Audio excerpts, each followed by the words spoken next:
and thank you for joining Infotex for this movie presentation. As you may know, this is a recording of a previous webinar recorded by Infotex as part of our awareness training series. To access all of the Infotex published webinar movies, visit tour.infotex.com, where you can also find a schedule of our upcoming webinars about IT governance and cybersecurity. Please know that at the end of this presentation are several legal disclaimers. These disclaimers explain the links shown on your screen. This movie, entitled Simple as It Seems, is based on a webinar recorded in response to many requests for a presentation centered around what banks and credit unions should be looking for in a SIEM. The webinar was one of our most attended webinars ever and included deliverables that are not easily provided in this movie format. And now, it is our pleasure to introduce to you our webinar moderator, the code curator and special envoy from the SIEM, Michael Hartke.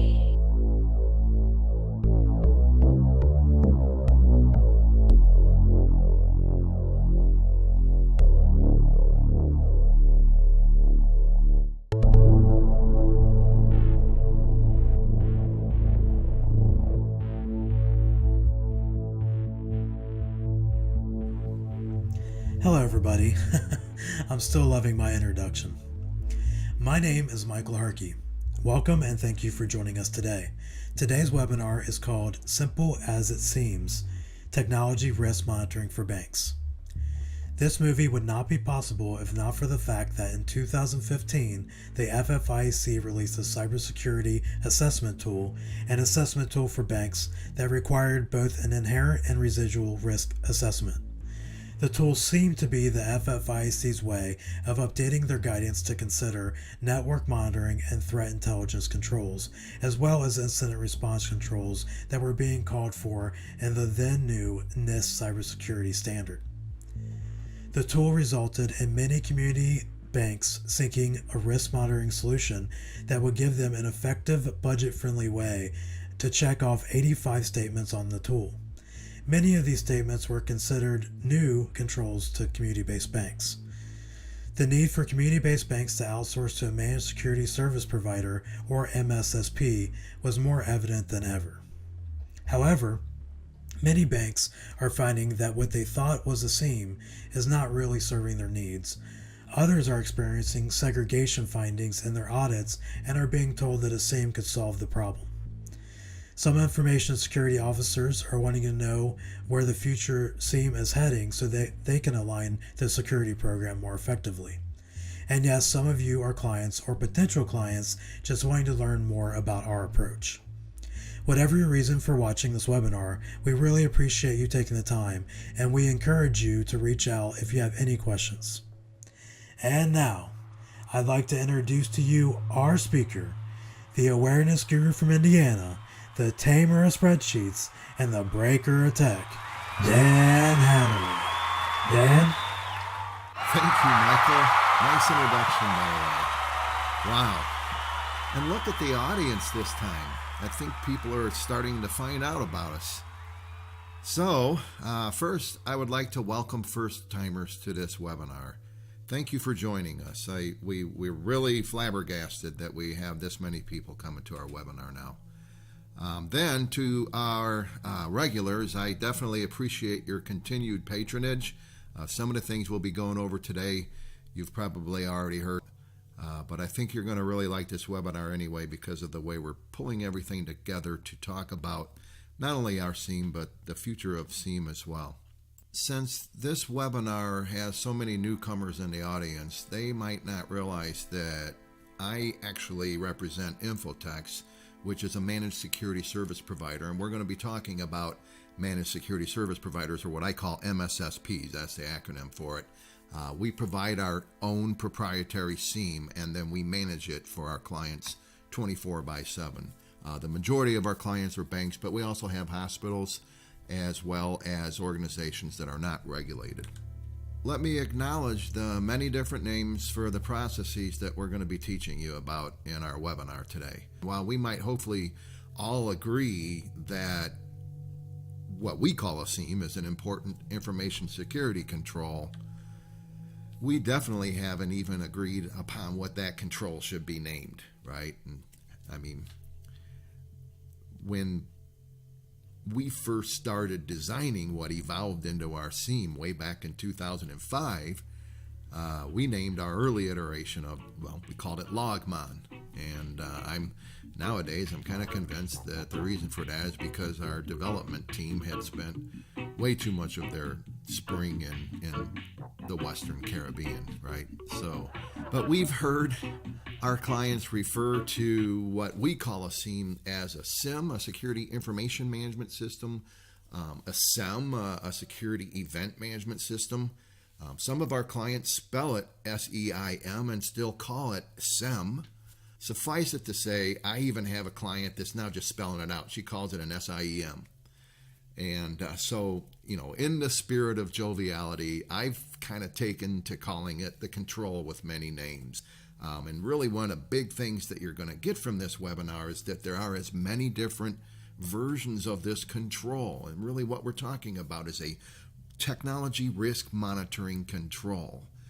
And there are as many versions of what I'm going to tell you here today as there are providers of the control.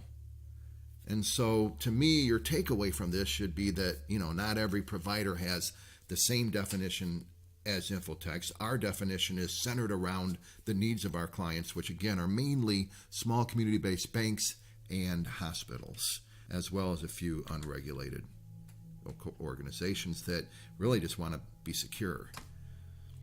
So what we mean when we say SIEM is that we're talking about a place that helps information security professionals manage their overall technology risk monitoring process. And to me, it's really, where we go for information about our overall IT governance strategies and tactical plans, because we need to have our fingers on that when we're in a panic. And yes, it is also where we would go to perform the most fundamental yet scary task of IT governance.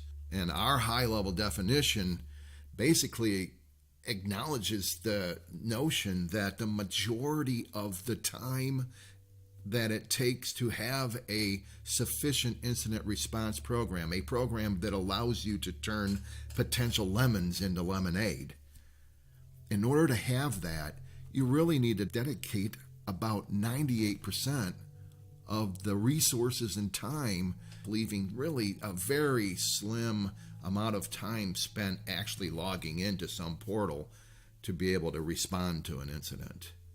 And so our definition is based on the proposition that the SIEM should address the entire incident response process and not just the 2% of the time that we spend in an actual response. And we've been doing this long enough to know, that our definition has merit. And when we saw the need for an open source clearinghouse for snort signatures, we founded bleedingsnort.com, which evolved into emergingthreats.net, a company that was sold for $40 million to Proofpoint a few years back. So in the early days, those concerned with information security started out with intrusion detection, or IDS. IDS listened in on network traffic using an open source application called Snort. And we all quickly added IPS as a service in about 2003. The difference being that IPS, or intrusion prevention systems, offered a preventive control. We also added change detection to the equation, I'd say, a couple years later for most of our clients, where we would scan for, find, and report on changes in critical assets. We started off actually doing that on certain files on AS400s. That, if that file was moving, there was something wrong. That quickly evolved into most of our clients just wanting to know when the ports have changed on the firewall. Really took off in 2015 when the cybersecurity assessment tool released by the Federal Financial Institution Examination Council, or the FFIEC, required that banks at least scan their ports on a regular basis looking for changes. And so change detection really kind of took off then. But by 2005, we started realizing that traffic analysis alone was not sufficient. We needed context, right? What we now call forensics history was missing from our equation. And so, we realized the best way to get that context was by pulling event logs from servers and at that time, any critical device that would generate syslog format. Now, nowadays we can screen scrape screens and PDFs and et cetera, but back in the day it was mainly just, security logs off of servers. Of course, we didn't have any big data tactics or anything like that, so we had to keep the database at a reasonable size. But we did start running event logs into our database, way back then, and it didn't take long for us to realize, well, why don't we put everything into this database? And once we started learning them, once we had people that had the capabilities of using them, we used big data tactics to monitor that database, looking for anomalies, et cetera, and that is really, how our SIEM started evolving. Now, one of the big takeaways I'm hoping you get from this webinar is that a SIEM is not just a database. And as I alluded to before, to us it's a place where three teams can gather together as one team. And it's a place that this team will go for information about governance strategies and tactical plans and that sort of thing, not just what's happening in this database. But please know that moving forward, there's three factors that will be completing the evolution of the SIEM. But before we go there, we want to really kind of drill down into why you would consider a SIEM in the first place. And so we want to talk about the basics of risk management and then risk monitoring and then what is a SIEM. We'll also be able to show you a SIEM in action. And then, of course, we'll talk about the future of SIEM. So what we have here is a failure to drill down into the details.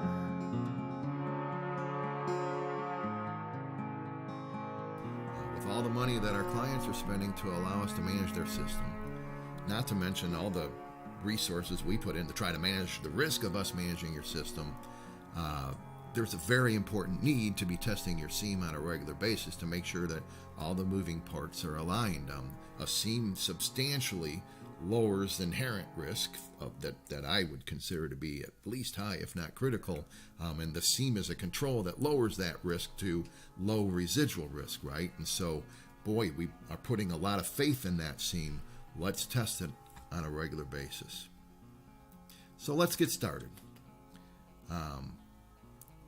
Why do we need a SIEM is, kind of a question that people used to ask before the cybersecurity assessment required processes to be in place that a SIEM is very well positioned to address. And I would always answer that by talking about the basics of risk management, which, really kind of starts off with measuring risk and then it goes into responding to risk or deciding how we're going to respond to risk. And then we need to monitor both the response, but also for potential unknown threats or unknown vulnerabilities that we might have missed when we were measuring the risk. The SIEM really offers a really good tool to help with these three processes. Drilling down a little bit further, we've all gotten pretty good at risk measurement. We brainstorm assets at risk, we determine which vulnerabilities represent the most risk and which controls mitigate the most risk. Just so you know, this is so fundamental, I've actually written a song about it. And if you Google risk assessment song, you'll see how deep I was into risk measurement. And so I wrote a song about it, right? So enough said there. But based on residual risk, one of the things that the song says is we need to determine what our response is going to be. Do we transfer the risk, reducing the likelihood by outsourcing or, reducing the impact by acquiring insurance? Or do we mitigate the risk by installing new controls? Ultimately, we're accepting the risk, at least until the new controls are installed, right? But sometimes we might want to just decide that, hey, we're not going to do anything about this risk. Maybe it's not a legacy system that we're planning to replace or whatever, but we want to monitor, right? Not only the risk that we're transferring, that's what your whole due diligence program is about in vendor management, right? You're monitoring the risk you face when you transfer the risk. But we also want to monitor risk mitigation, and definitely we want to monitor risk acceptance. And when people come to me and say, hey, you know, we're finally there, you know, the examiners have yelled at us, or our auditors have said it's a repeat finding, and, you know, talk to Infotex because it seems the solution or whatever, that's not a good reason. I mean, if you're doing it for compliance reasons alone, you're going to miss a lot of the value of a SIEM, because you're just going to cross things off the list. You're just going to check stuff off. You're going to do the bare minimum, and therefore you're not going to really, you know, you're going to still lose sleep at night if you're doing it for compliance reasons alone. There's just way too much at stake to do it for compliance reasons alone. Instead, we should seize on the value of the SIEM in helping us with risk mitigation, and making sure that the controls, by the way, that we declared in our risk measurement process, let's make sure that those controls are working, and the SIEM can help with that. And of course, we want to get early response to the threats actually exploiting the vulnerabilities. That's what IPS, IDS, change detection, you know, event log management, that's what that's all about, of course. And the power of big data, you know, searching through this huge database where all this intelligence about our system is ending up, is definitely giving us the ability to perform threat hunting on the act of using trend information to determine if there's other avenues of threats that might not have been identified in our risk measurement processes. But another way to justify risk monitoring is to consider what happens when we do not monitor risk, right? Ultimately, unmonitored risk leads to unauthorized access. If you want to have the ability to look for threats exploiting vulnerabilities, then you need to set up some method for monitoring technology risk. A SIEM puts us in that position where we can strike a baseline, and that's not only on network traffic and event logs, but also on our users, on assets, on any kind of entity, and really on behavior in general. And a SIEM then allows us to compare current trends against history, and to compare right now what's happening this minute to that baseline. And the properly designed SIEM gives us the ability to track all things security when we're in a hurry or when we're in a panic. And it allows us to manage the installation of new controls, as well as assure that those existing controls, at least the ones that reduce a lot of risk, are actually being enforced, that they're actually working. Now, I'm assuming that most of us in this webinar have seen a diagram like this. You know, when we think about risk monitoring, we assume we're talking about threats exploiting vulnerabilities. And so this is, you know, a diagram of the cyber kill chain. We've been drawing diagrams like this. I call them the anatomy of an attack diagrams, right? And we've been drawing them since the 90s. And I just like to point out that they've been changing on a regular basis, right? This might be the most recent one. But we need a more dynamic understanding of what a SIEM should do than just prevent threats exploiting vulnerabilities. Because the risk related to technology and information goes far beyond cyber. I mean, it's not just, you know, confidentiality breaches over the internet.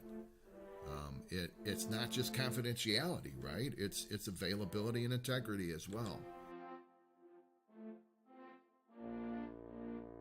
One of the big buzzwords that you're probably hearing on a regular basis now, and that the marketing people are pushing nowadays, is threat hunting.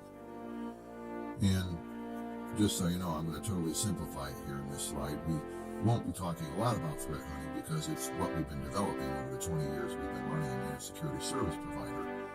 But suffice it to say, there are a myriad of tactics being used to hunt for threats. And MSSPs are getting better and better all the time.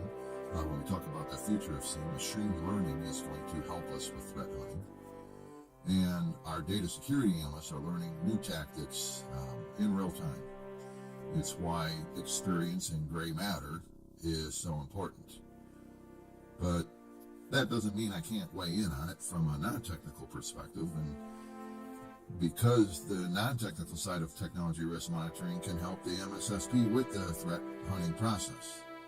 There are many types of scenarios where maybe you should give your MSSP a heads up. I mean, you'd be surprised at how we can help you in this matter. You know, you have a malicious termination, you're going through a merger, there's been a disaster.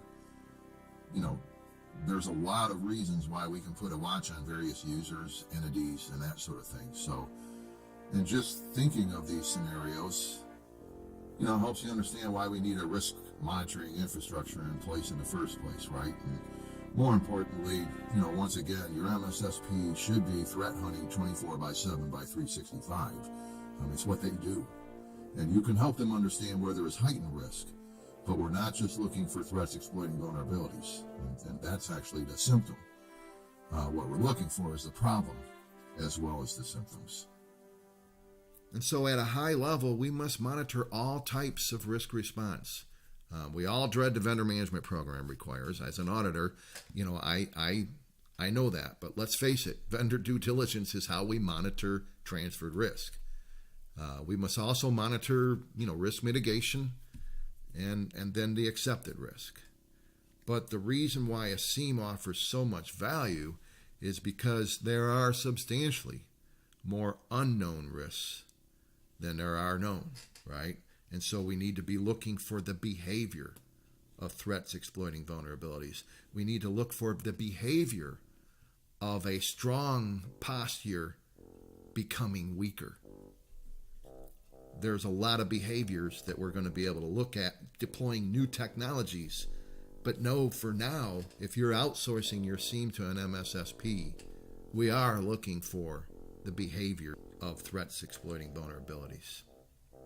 A properly designed SIEM prioritizes what you see, but really it should monitor everything. And now that we've got better and better big data tactics, we're excited about the fact that in the future we are going to be able to monitor everything. And until now, we've been very, very choosy about what we bring into the SIEM. And you know, economics has a lot to do with that as well. It's not going to be just about prioritizing resources based on which ones contain the sensitive information. And as I will explain later when we start discussing key risk indicators, you know, we now have the ability to create profiles of users, and this establishes powerful prioritization capabilities, which is another huge aspect of a well-designed SIEM, is that it's very careful to put the information that the board needs to see in front of the board and the information that the geekiest of technicians needs to see at that technician's fingertips. But if you also think about the fact that our SIEM is a SIEM that's designed by IT auditors, you'll also understand why we really take great pride in what we think is one of the most important aspects of a real SIEM, and that is that a SIEM gives us the ability to monitor the health of our systems, including the SIEM itself. A SIEM really can't monitor itself, but we can definitely put data validation checks. We can definitely use big data to help us monitor the health of that SIEM. But it needs to break through the aspect that the watcher is watching the watchers and who's watching the watcher. And because of this, I don't feel we would really have covered the basics of risk monitoring without talking about who we rely upon to do the monitoring. The risk monitoring team requires 3 teams working together as one team. There's the internal tech team that could very well be a company that you've outsourced the network support to. It doesn't have to necessarily be people that are, you know, employed by your organization. But when we say internal tech team, we're talking about the people with the screwdrivers, right? The people that have the ability to change and therefore fix systems. They can change the network, they can change the firewall, they can change the antivirus system. And thus, from a security perspective, we cannot rely on the internal tech team to be the watchers. It's essential that the second team, the incident response team, consider part of their role to make sure that these two teams are watching each other. But it really should include representation from all the corners of your organization. And if you're a community-based bank, what we're really saying there is that the incident response team needs to have somebody on it that represents the business continuity process, the BSA processes, the marketing or public relations at least process, the human resources process.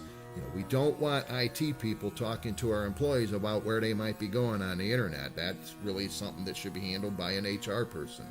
Likewise, we do not want IT people to decide when we're going to notify our customer, which is the other very important responsibility of the incident response team, right?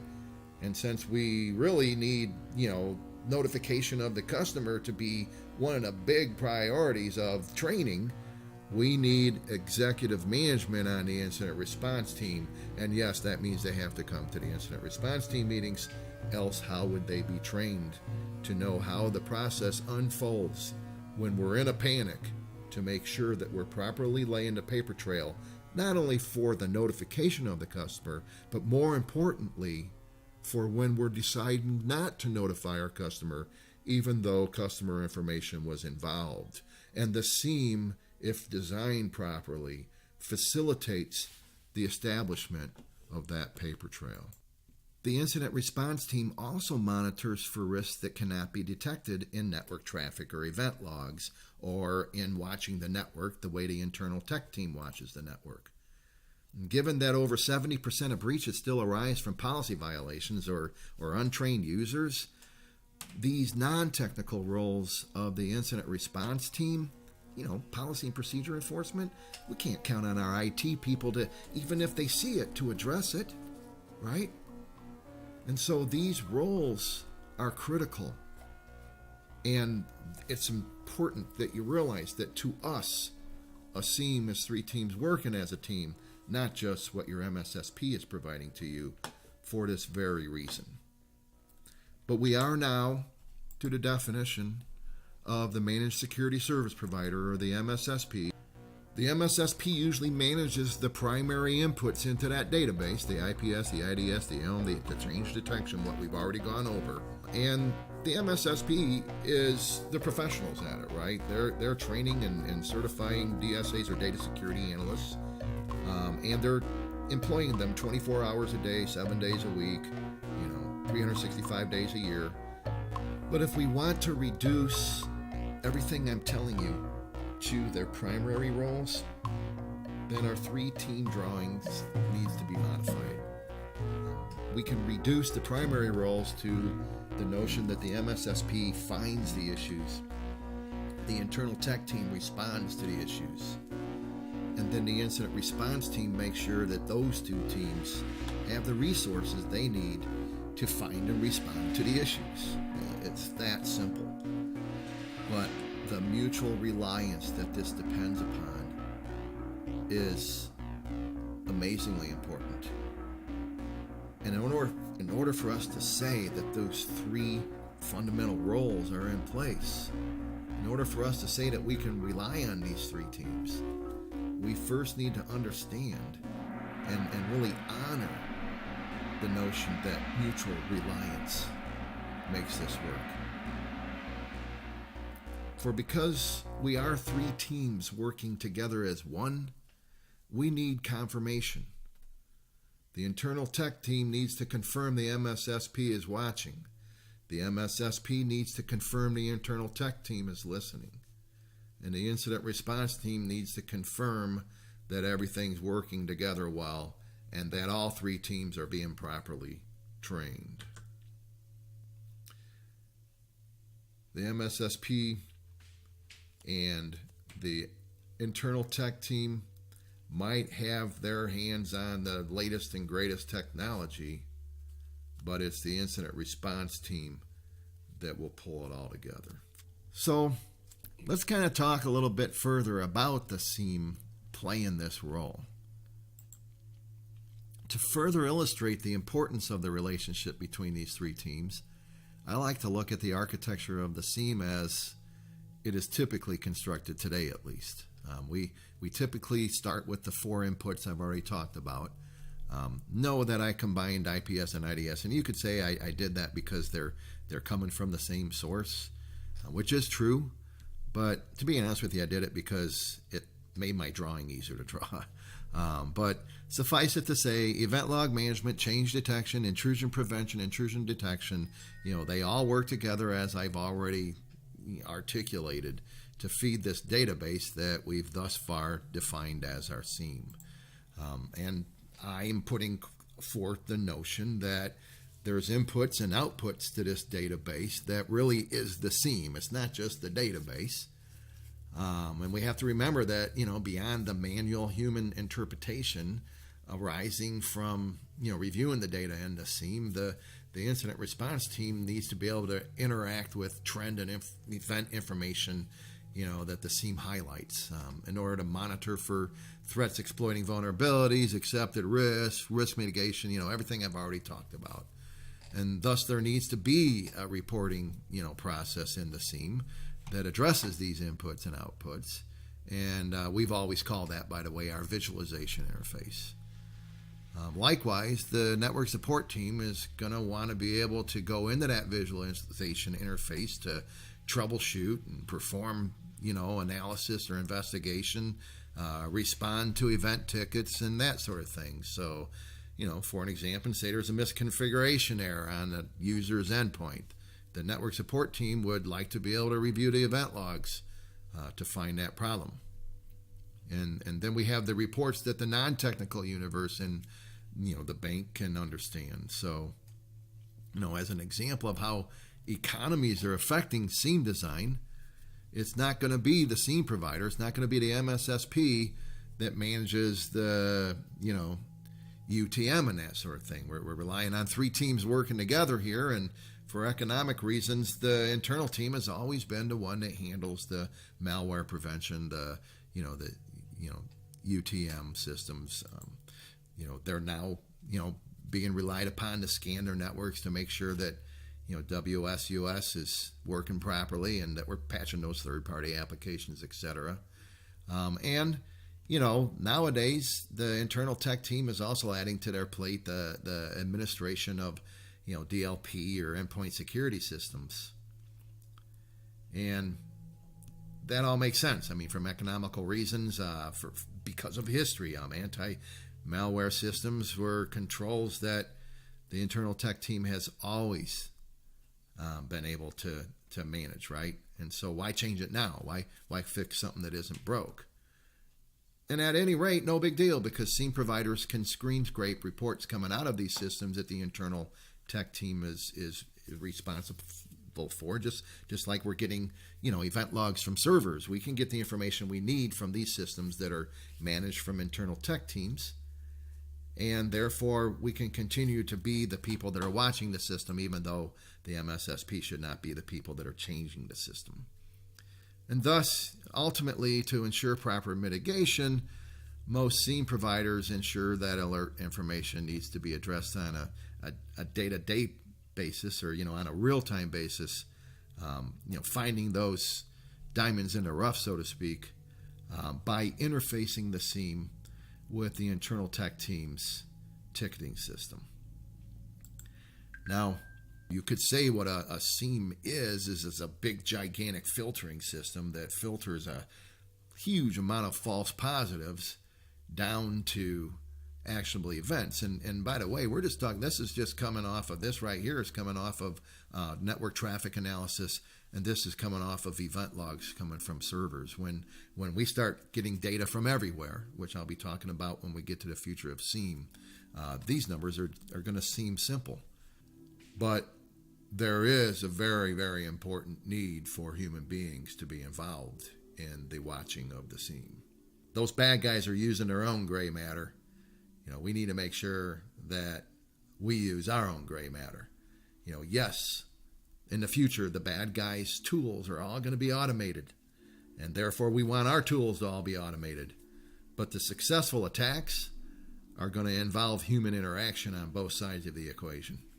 And to thwart an attack, it's going to involve human interaction on both sides of the equation. And we want to make sure everybody always remembers that the threats might be digital, but it still takes human beings to fully respond to those digital threats.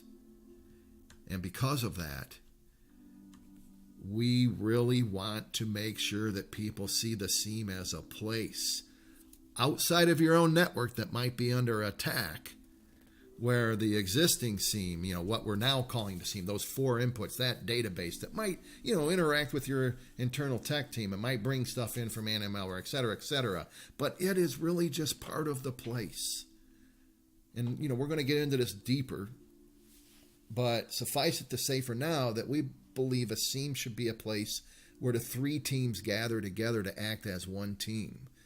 That place, by the way, needs to serve all 100% of the time spent in preparation and response, right? And so if you remember that graph where only 2% was spent in the actual real-time response, the Siem needs to address our monthly incident response team meetings. It needs to give us the ability to continually refine our tools that we might bring into the equation if we find ourselves in a panic, like talking points. The Siem, by the way, needs to be a place where the lawyer can dial in to see that, notification letter we might have already worked on when we did a tabletop test. Why reinvent the wheel? We already learned about this when we did the tabletop test, which, by the way, the Siem's also helping us organize. The Siem needs to have some kind of a wizard-driven method for us to drill down on those incidents when we really are in a panic. The 3 teams working together as one need a Siem to coordinate training and preparation, and then responding to incidents. This is the NIST incident response process, right? It kind of lays it out that we detect the incident, we respond to the incident, we decide whether we need to notify our customers, and then hopefully lay the paper trail either way. If we don't need to notify our customers, I feel the paper trail is more important. But even when we do need to notify our customers, that paper trail might be viewed by litigators, right? And then, finally, we need to make sure that all 3 teams are trained not only on how to act when we're in that panic, but also on how we're going about looking for the event that might cause that panic. And so what I'm proposing in this webinar is that these 4 processes should be organized around the Siem. In reality, though, most Siems are currently centered around detection and response processes, and Siem developers are still working towards the Siem facilitating the notification and training processes. But when we talk about the Siem as a place, really, that's what we're talking about. Now, I want to spend a little bit of time explaining another very important function of a Siem, which is what we call thresholding and normalization. A good Siem will turn data from the Siem that starts out, rather cryptic in raw fashion. Even the smartest of technical people use Google when they read event logs, right? And the Siem turns that cryptic information into meaningful information.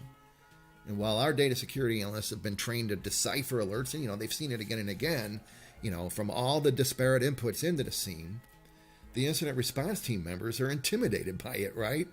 And therefore, event logs are they're not really meant to be read in real time, even though they need to be read in real time. And thus, there's hundreds, sometimes thousands of logs that might mean the same thing. So thresholding comes into play when our decision tree wants us to be notified. For an example, when a hard drive hits 80% of capacity, but we don't want the hundreds and hundreds of logs that keep getting generated every time, the system notices I'm at 80% of capacity. We just want one notice and then maybe a daily reminder. So we use thresholding to achieve that. Once that's achieved, we also want to make sure that non-technical people can understand what the log means. And we call that normalization. The Siem should help the 3 teams understand each other. And by the way, I feel compelled to say it's not just Infotechs who are working towards this. Soon all the major SIEM providers will be building out whatever their definition of the future of SIEM is. This chart's a little bit old, but these SIEM providers are all working towards their own approach towards some of the principles that I'm talking about today. Now, Infotechs defines a managed security service provider as an organization that not only provides 24/7 monitoring, but that also has highly trained, certified, and specialized data security analysts dedicated to the task of watching alerts and event logs. We've been doing it since the year 2000, and we feel like that experience brings a lot to the table. Our data security analysts, though, do nothing all day or night long but watch alerts and logs so that they can interpret them and respond in real time. They're looking for the behavior of an attack, right? And as a managed security service provider, we will deploy, maintain, and watch your SIEM. And then, of course, monitor the health of the SIEM. And if you remember, system health is one of the main things we feel needs to be monitored. The monitoring of the SIEM's health actually is helping the internal tech team with the issues that crop up as they make changes. And so the SIEM becomes a very, very, very important part of the overall risk management process. The MSSP is really one of the most important parts of that, if you ask me, and therefore we feel in the interest of making sure that this is not a marketing presentation, to share with you the organizations that we see managing SIEMs and not just providing, software to you. And so if you want to know who should I compare Infotechs to, at least in the community banking space, these are the organizations we see managing SIEMs for people on a regular basis. What's important about these providers is that they are being examined by the federal government on a regular basis, because since they have a lot of bank clients, they, like Infotechs, have agreed to be part of what's called the FFIEC's TSP examination program, the Technology Service Provider Examination Program. These organizations are true MSSPs. When it comes to due diligence, many of you might be considering your MSSP as a high risk or a second tier vendor.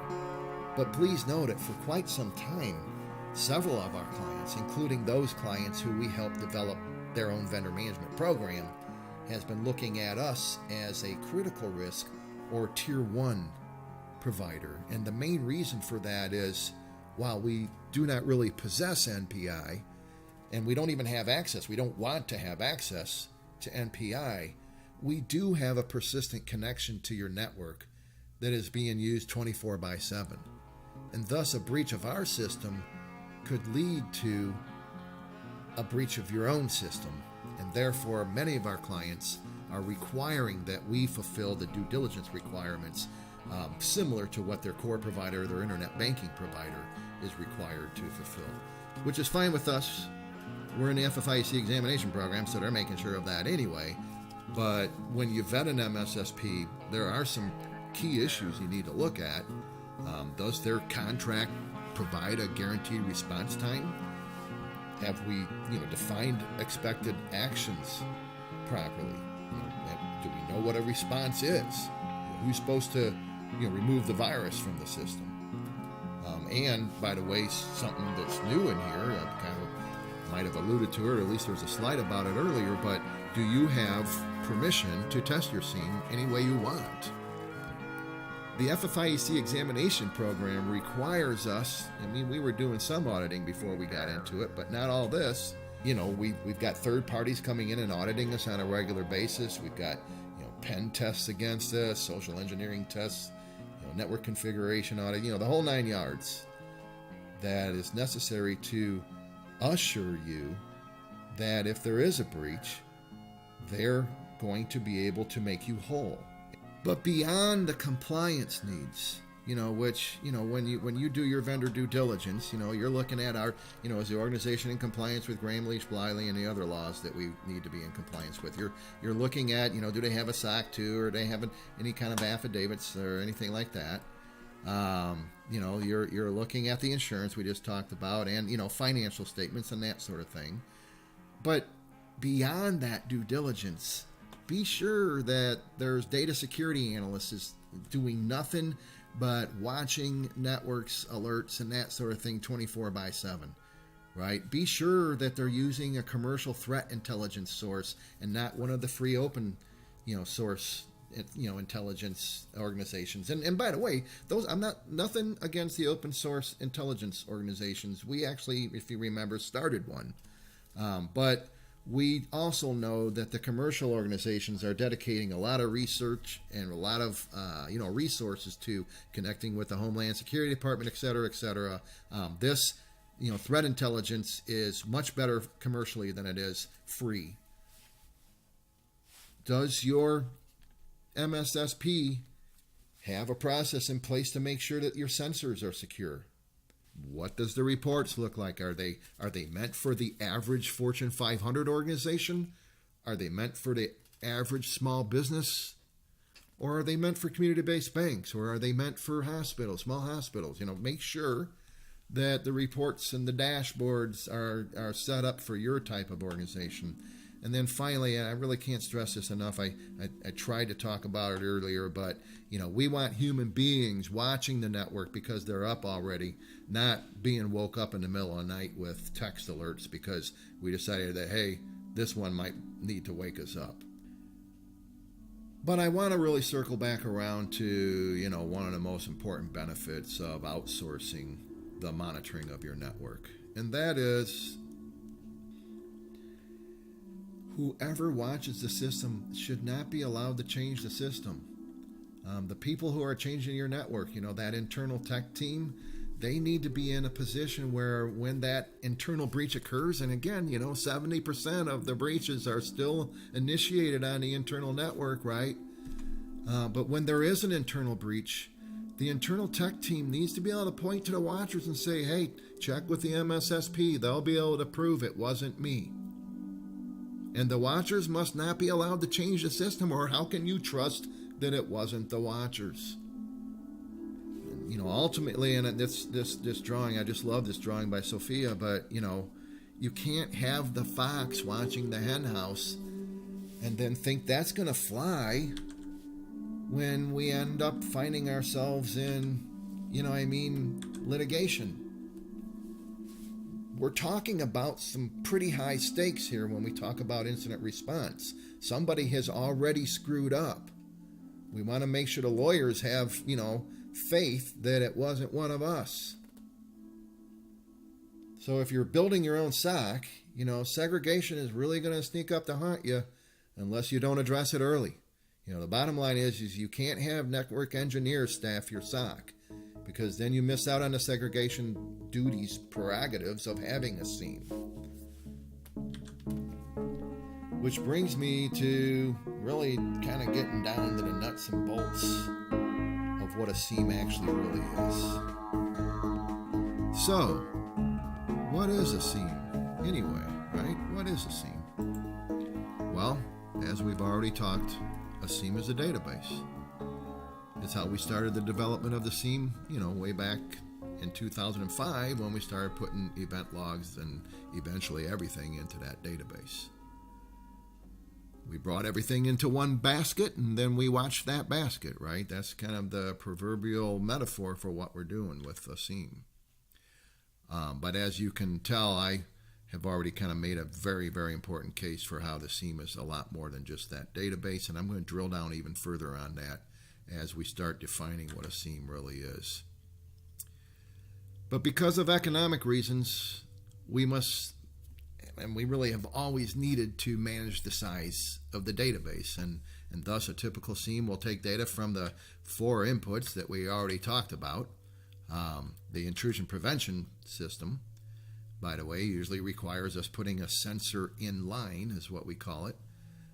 It introduces a new point of failure, but it allows us to block traffic that we see as negative. It's been something we've offered since 2003, so we're getting pretty good at making sure that if the sensor fails, it doesn't cause too much of a denial of service. And we just need to make sure our customers know that when the sensor does fail open, traffic is not being monitored, right? The second input then is the intrusion detection system. And while the IDS system is not a preventive control, it's still addressing about 70% of what could go wrong on a network. It's not automated. It requires human beings to monitor the alerts that, if you remember, 99.99% of those alerts are false positives. And, we're learning to use machine learning and that sort of thing to help us with that monitoring process. And it's really kind of getting to a point where we're monitoring the systems that are monitoring the systems, and there's several layers of monitoring in place. But from a value perspective, we're not really looking for that needle in the haystack. We're looking for that diamond in the rough. IDS is typically configured with the sensor plugged into a span port on your switch. And with IDS, we're passively monitoring traffic. If an IDS sensor fails, well, we're not monitoring the traffic, right? So we need to fix that, but it's not causing a failure of your whole network like when IPS fails, because the IDS sensor is not in line with the traffic. And a wealth of contextual information exists in the event logs that can be turned on for each of your critical devices, right? And this includes everything from servers to firewalls to applications to even, security conscious, IoT devices, the Internet of Things devices. We can often see precursors of attacks in the event logs.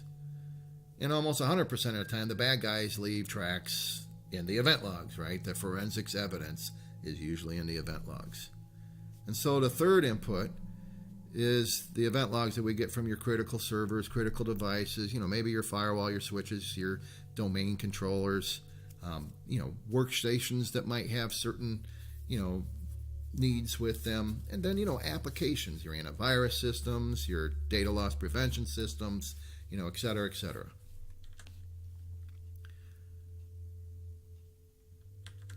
We would like to get the logs from everywhere, and all logs from everywhere, right? And as the big data tactics improve, we feel like we're, eventually going to be able to achieve that. Till, like your core system is going to give us the actual logs, we get around that by scraping the reports that are coming out of your core system. And this is kind of how we get around any system that has decided that they don't want to provide input into somebody else's system. The whole, one of the advantages of a Siem is that it will bring input from many different sources, whether those sources are set up for that or not. The final primary input is what we've already defined as change detection. And again, though we started offering it way back in 2007, banks really weren't required to do it until the 2015 regulation. Now, all four of these inputs is what the MSSP usually handles. But the Siem will require the internal tech team to, respond to account lockouts, successful logins after hours, logins to backdoor administrator accounts, backup failures, hard drive capacity issues, server reboots, anomaly service requests, malware events. We can just go on and on and on forever about all the work that these four inputs create for the internal tech team. And I wish we could say that, hey, after a while it gets to a point where, that work is lowered. But that's just not the case. And the reason why is because we're constantly making changes on our network. But at least we know that somebody's watching via these four inputs and can usually see when we might have fat-fingered a change or when we introduced new risk into the system that had not been measured when we decided to deploy. But of the 1 million alerts and 20,000 logs that generate one actionable event, we still need to sort them into what requires immediate response versus, hey, this is something that we want to add into our trend analysis. as an example, if somebody's granted administrator privileges at 3 in the morning, you might want to call, right? But if it happens at 3 in the afternoon, you might just want to email. And the way the Infotext Seam works is the response tactic is documented in what we call a decision tree, which actually calls upon a calling tree and a log analysis definition document. These 3 documents working together proactively determines how an event's going to be reported upon. Beyond that, though, big data allows for all kinds of trend analysis, not only on a monthly and quarterly basis to provide reports for your incident response team, but also on a real-time basis for research, for troubleshooting, and for threat hunting applications. In fact, one of the most loved unintended consequences of deploying a SIEM has nothing to do with security at all. Network engineers, though, they love, and it happens almost every time, where they're able to query a database of event logs during troubleshooting operations. And what happens every time is during the tuning process, we help network engineers find that ghost in the system that has been bothering them maybe for months because they know they did something, they notice something changed, they can't figure out what it is. First thing they do when they realize the power of the SIEM is they fix that issue. But suffice it to say, whoever manages your SIEM for you will need to work out a decision tree in an effort to avoid the MSSP waking you at 3 o'clock in the morning about the fact that a hard disk is running out of disk space, right? Now, regarding the incident response team, we've seen the oversight aspects of this work very well as well. The SIEM should queue up proof that the SIEM is healthy. Not to mention there's a lot of actionable events that come out of the trend analysis phase. And the fresh eyes of a non-technical incident response team member can really help point out what a seasoned security professional does not see. And this happens again and again. It's the untrained person that notices the differences in the reports that we've been staring at for hours and hours. So when you engage with an MSSP, they really should be teaching your incident response team how to review and understand the trend reports that are coming off of the SIEM. Now, there are many different approaches to threat hunting, or to, trying to notice and react to a threat exploiting a vulnerability. There are thousands and thousands and thousands of known vulnerabilities for which we can write and have written signatures. That's what bleedingsnort.com is all about, right? And we can apply the notion of once bitten, twice shy to known threats. But I've seen studies where for every known threat, there's probably 1,000 unknown. And so we need to watch for the behavior of a threat exploiting a vulnerability. And we can see these behaviors in event logs, in network traffic, and in the requests that are being asked of our operating systems. But most importantly, we as human beings can interpret what we see as behaviors, and we should never, ever discount that.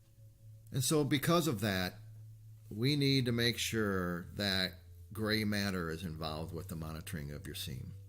Yes, the bad guys are already using machine learning and, artificial intelligence. But like I said before, the threats might be digital, but it's going to take human beings to respond to those threats. But a SIEM is also the inputs and outputs, right? And, the compliance aspects of a SIEM are amazing. The paper trail that a SIEM establishes for us is a huge part of the value of having a SIEM, which really brings us back around to what the smart auditors and examiners are looking for when they audit a SIEM. They currently want to see that actionable events are closed, right? And that trend reporting is not just ignored, that the incident response team is getting something out of the trend reporting. And auditors, if they're smart, they're also asking how we're guaranteeing or how we're assuring, ASSURE, that the system is healthy. So let me say right now that, as an auditor, I believe the most important part you get from a good SIEM is the health report. What proves that the system is working as intended? You do this every night, right? When you balance your system. I know you have your end of day processing to make sure that the system's working. This is what should happen with your SIEM as well. It's really an awareness tool, the SIEM is. And reporting is just part of how it makes sure that we're aware of, past and future events. But the human beings watching the now, watching the behavior of the network, getting alerts that compares how the network is behaving now to how the network is supposed to behave according to the baseline. The analysis of these events, using past events to help us predict future events. If the system does not unleash people to do the threat hunting, it's not a good system. And suffice it to say, when you outsource the network monitoring process, you're outsourcing it to a team of people that know what they're doing, that are always looking for threats because that's how they get their adrenaline rush out of their job, right? And know that when an MSSP's data security analyst is on the watch or on the SOC or whatever you want to call it, they're looking for threats the same way a volunteer fire department's listening for the siren going off in the little community that you still use as a volunteer fire department, right? It makes our day when we find a threat exploiting a vulnerability because it's why we're there. And so reporting needs to facilitate that process. But beyond that, we always say that tuning should be finished in 90 days, at least the initial tuning. But tuning your SIEM is an ongoing process. It's one of the main reasons why a lot of our larger clients decided, we might as well outsource event log management to Infotex, because they realized the SIEM tuning process, which took a lot of time, is never finished. And so the retuning process is as important as the tuning process, and reporting should facilitate the tuning process. When we talk about the future of SIEM, by the way, this is where machine learning is really going to cut down on the amount of time it's going to allow us to always be retuning. But once you finally have everything tuned out, the reports should also facilitate that mutual reliance we talked about. It should always facilitate confirmation. And while the internal tech team has a very important need for confirmation, didn't take us long to start realizing that, hey, when nothing happens, we should still send a daily report saying nothing happened. We also need confirmation amongst all three of the teams. This confirmation process is really a three-way process. That it's what facilitates the mutual reliance. Now, what we're proud of is that you can put a watch on any asset, any user, any threat, any vulnerability, any entity, any behavior that you want. And hopefully when that happens, you won't look like, these two people here, right? But suffice it to say, if you're relying only on your MSSP, if you're saying our SIEM is our MSSP, you're not going to see what Kevin Mitnick was doing. Kevin Mitnick is well known for his pretext calls. And so this is a great example of what I mean by the fact that we really need to make sure that we understand the SIEM is more than just the database that the MSSP is watching for you. We need the incident response team to confirm that we have the proper training of our employees to be able to thwart those pretext calls as they come in. Makes sense? Is this starting to sink in a little bit? That mutual reliance is so, so important. The reporting is, needing to, facilitate the confirmation process because of the importance of mutual reliance. Which really kind of gets me back to what I believe the SIEM really is. If the SIEM is not just a database, if the SIEM is not just those three teams working together, if the SIEM is not just an awareness tool, then maybe the SIEM is that mutual reliance in action, right? Maybe that's what the SIEM is. Maybe the SIEM is what we use to ensure that our audit tracking is getting to the level of details that the audit committee doesn't want to see. That also would be a really good awareness aspect of a well-designed seam.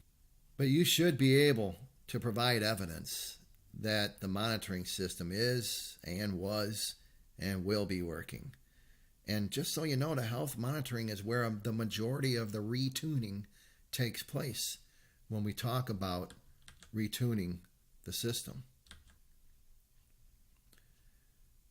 But some of the questions that need to be asked by the incident response team includes, are the sensors being monitored? Are the proper people being notified? Are we patching them sensors? Are we remediating what we're discovering? And here's a huge one. This is the one that usually causes a lot of work in the health side of managing a seam. It's what usually generates work for the internal tech team. But some change is made, a device stops reporting, and now we've got to figure out why. Which brings me finally to the title of this webinar, As Simple as It Seems. As you learn more about technology risk monitoring, we hope you realize that the primary takeaway from this webinar is that there are 3 teams who need to work together as one. And if you're interested in seeing a live demo of our seam, by the way, let Michael or Sophia know by raising your hand. But what I'm really proud to say is that our next section here is going to be provided by a different member of our team, Michael Hartke, who you got to know him in the introduction. He's the moderator of all of our webinars.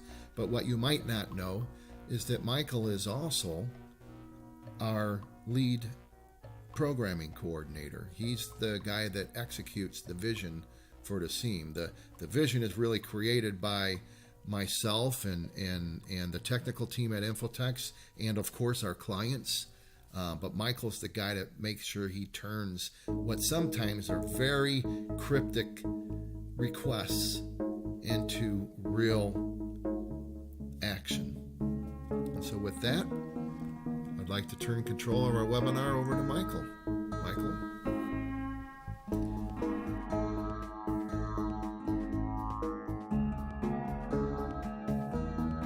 Thanks, Dan. As Dan said, we want to take you through a seam in action. But first, a quick disclaimer. We will be showing you our seam because we obviously have more access and more expertise with it. Okay, disclaimer finished. Now let's jump in. So, seam in action. The first scenario we have is what we like to call gray matter. In this example, a human being, one of our DSAs watching the SOC, has noticed that there is a potential phishing, malicious payload, or possible ransomware activity, and the alert looks actionable. Here's an example of that alert. We can see from our custom written signature that it is showing a reverse lookup pointing to a bad actor as part of the signature looking for blacklisted bad IPs, as well as pattern matching payloads. So what do? We dig a bit deeper.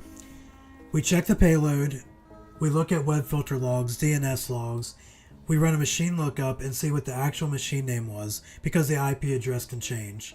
So we want to make sure that we are watching the correct IP, or watching the machine name if it's getting different IPs, and then review any account login activity. As I said before, our analysts found actionable data, so let's take a look. Here's a shot of the actionable payload. So this is part of our signature that's looking for a malicious payload, and we have something here.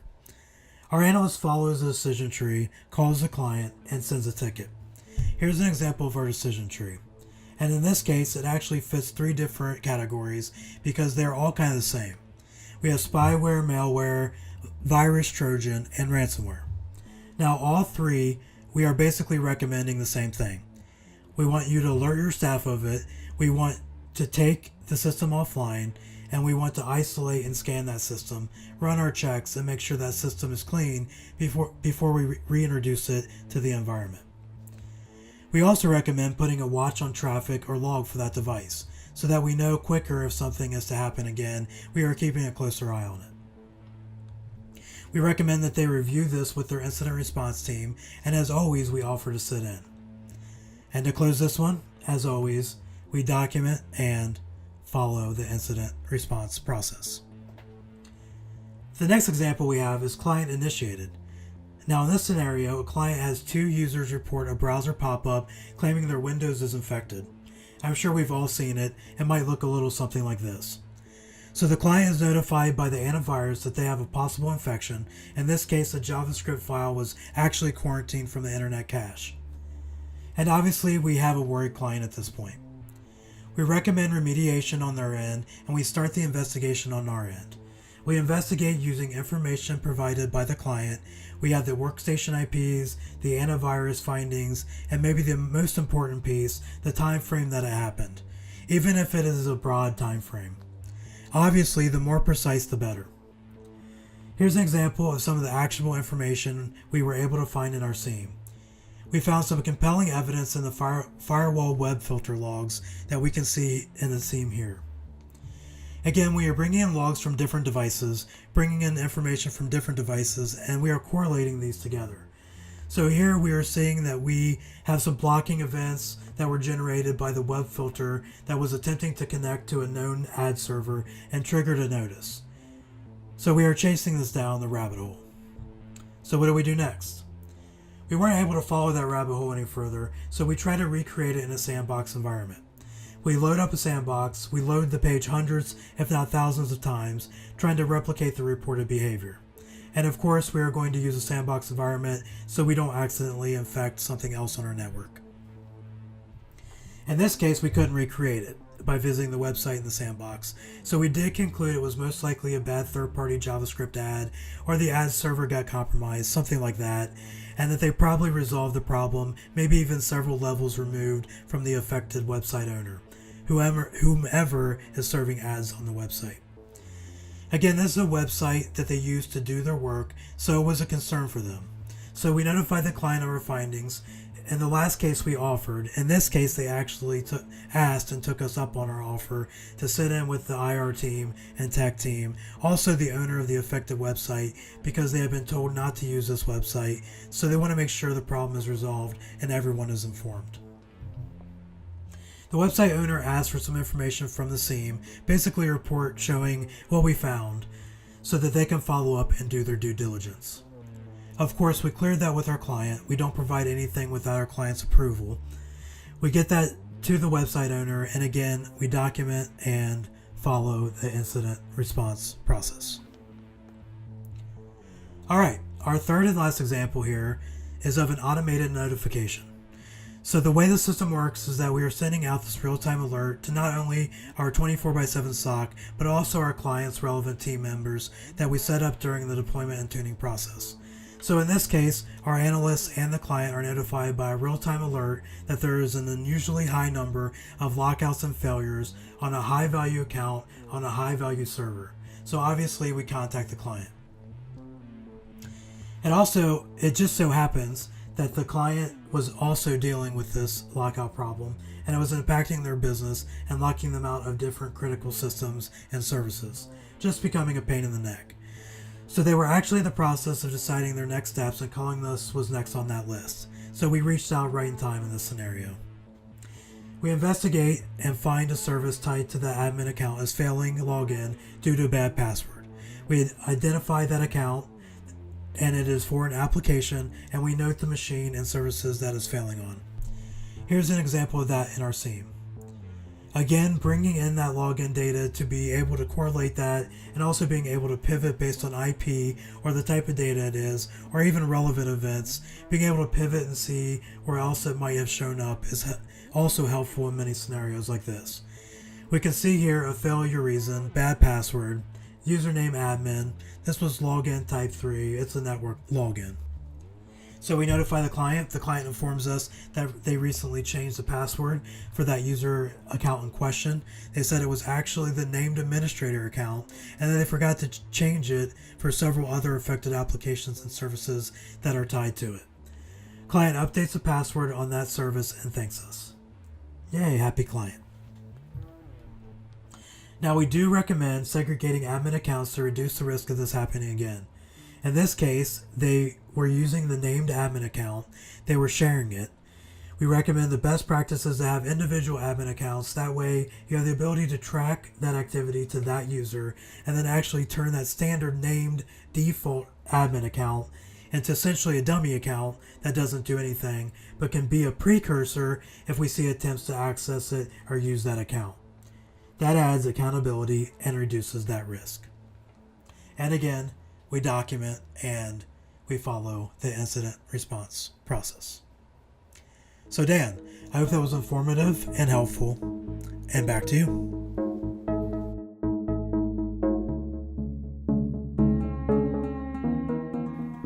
So, okay, now that we know why we need a seam, now that we know what a seam is, and now that we have seen a seam in action, let's talk about the future of a seam.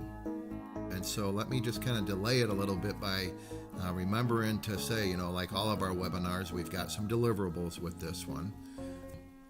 There's an easy crossword puzzle. There's a difficult crossword puzzle. But really what I want to make you aware of is that we really have some good technology risk monitoring policies. This is really kind of looking forward. Most of you have an incident response policy, an incident response plan. If you want to know what the future of those documents are going to be, download these documents and take a look at them. You'll see, how we incorporate a lot more monitoring that's a little bit outside of normal incident response monitoring into the plan and the policies. So hello there, moviegoers. We wanted to insert this section into our normal webinar recording to let you know how you can request the information we are providing to webinar attendees. And hey, thanks for joining us. So, the future of Seam. Oh my God. Another nice introduction. Well, suffice it to say, I'm kind of dividing my future of seam prognostications into 4 categories. The seam as a place, the need for one place, absolute segregation, and then the part you're probably all wanting to hear about, and that's how new technologies are going to impact technology risk monitoring in general. We already saw this slide. I'm circling back around to it because I just want to remind everybody that utilizing the seam for more than just incident response is at least where Infotex is heading when it comes to the future of a seam, right? And so that can be kind of quick, but note that it really is based on the notion that incident response is a lot more than just the detection and response to something negative on our network. The next thing I want to kind of talk about is the fact that while you're out watching this webinar, the physical security people in the organization are out learning about PSIMs, or Physical Security Information Management Systems. It's like a SIEM for physical security people. Boy, I saw a presentation about Verafin's fraud monitoring system, and I know the BSA people have a lot of different monitoring tools that they have in place. And so, risk monitoring is not just handled by IT. And if you think about where we went with our IT risk assessments, the measurement process, and just think about enterprise risk management, right? Remember how, we all had to tweak our risk assessing to make sure that it would feed into an enterprise risk management system. Well, we're kind of wondering about that here. And as a person that's, responsible for a company that's developing a SIEM, what I'm kind of hoping for is that the one place is a SIEM of SIEMs, right? That our SIEM is what everybody chooses to grab, and screen scrape and PDF scrape information coming out of the PSIM, out of the fraud monitoring, out of the BSA monitoring, out of any other kind of monitoring for those of you who are not banks. Meanwhile, we talked a little bit about segregation. We believe that as auditors start learning more and more about the risk of the watchers being the ones who are also changing, they're going to start asking for you to achieve segregation. And so we call that absolute segregation when we talk about what's going to be happening in the future of the SIEM. But what I know you're all really wanting to hear about is, how is artificial intelligence going to impact the future of the SIEM?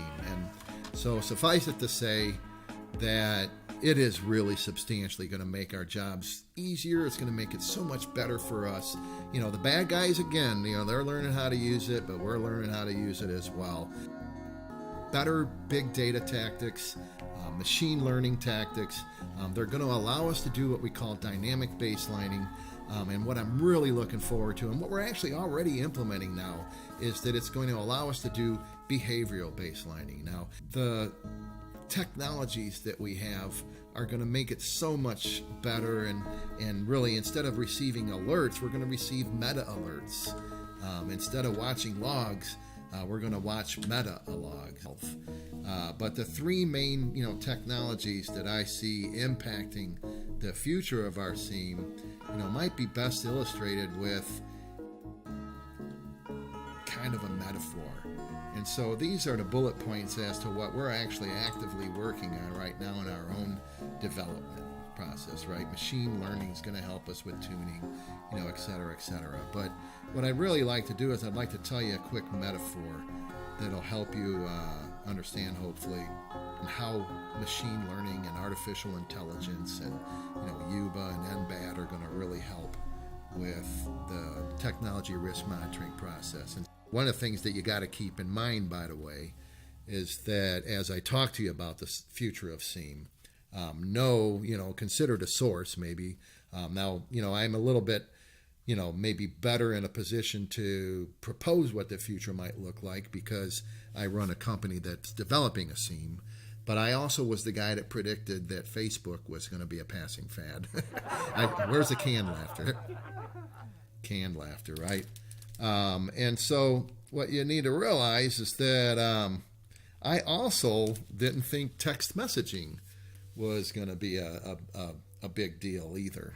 So I realized that my inability to text because I have fat fingers was a big part of the problem. And so once Siri became better than it was when it first came out, let's put it that way, but it got to a point where it was good enough to where I could talk my texts in.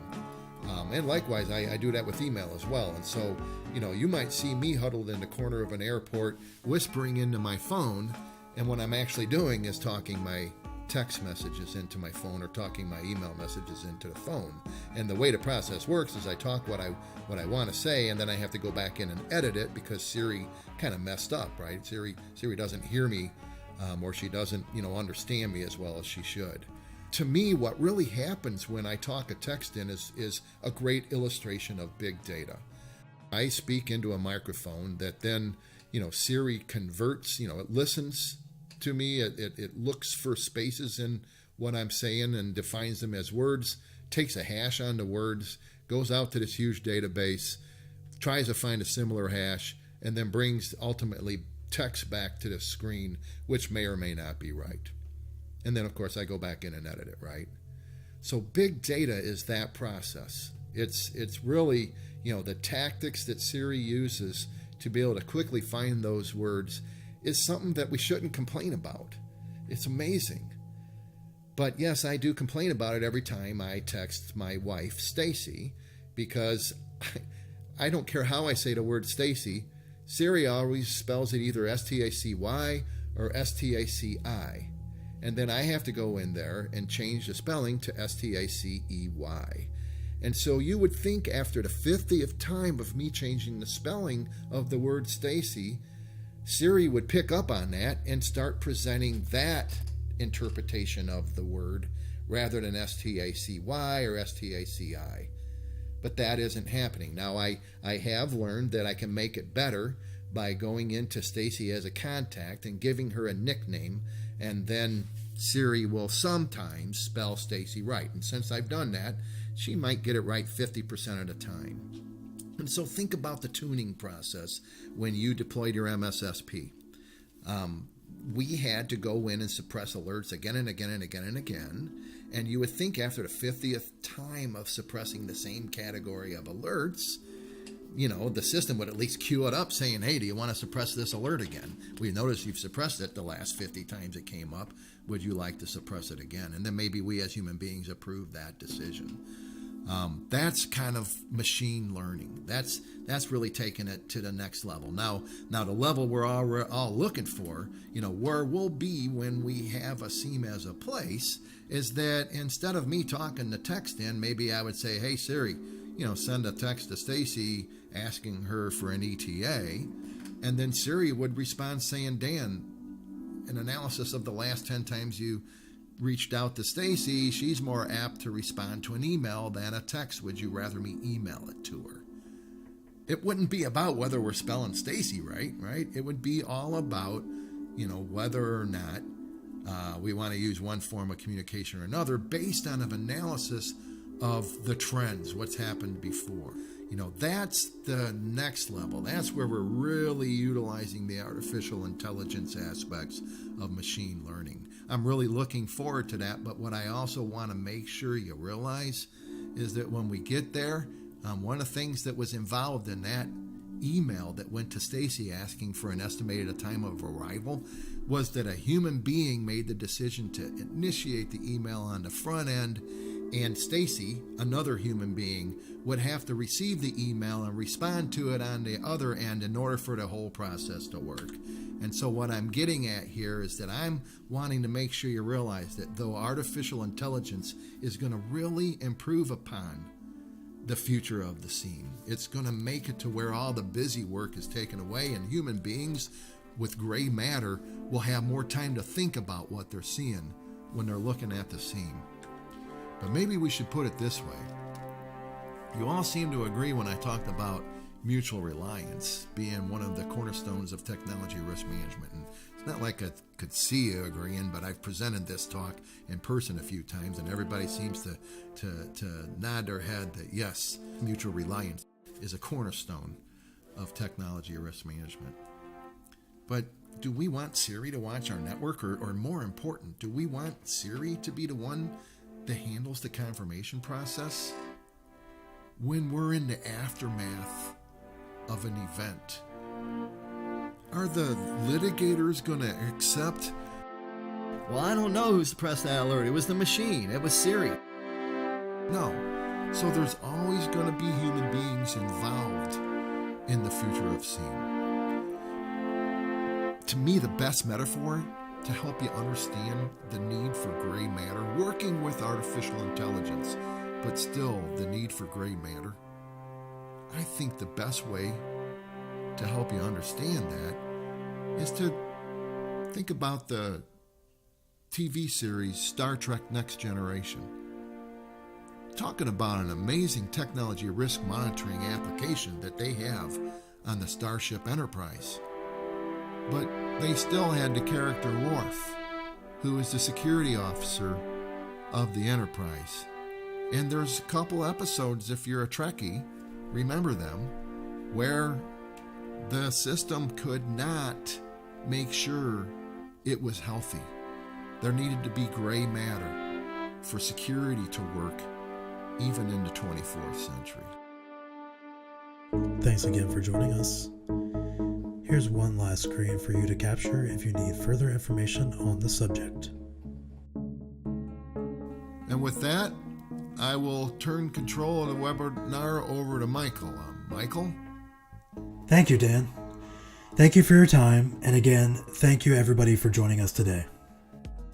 When you view an InfoText webinar or movie, you do so with 4 caveats. First, you're agreeing to the terms posted at the web page listed on this slide. Second, our lawyers want you to know that what InfoText presents is often time-dated or about new trends, regulations, or guidance, and therefore we cannot provide this material with any warranty whatsoever. Thirdly, material provided with InfoText webinars and movies is copyrighted. You keep the copyright to material customized to your organization, but InfoText reserves the right to use the material in other engagements and boilerplates. See our transfer of copyright agreement at the web page listed in this slide.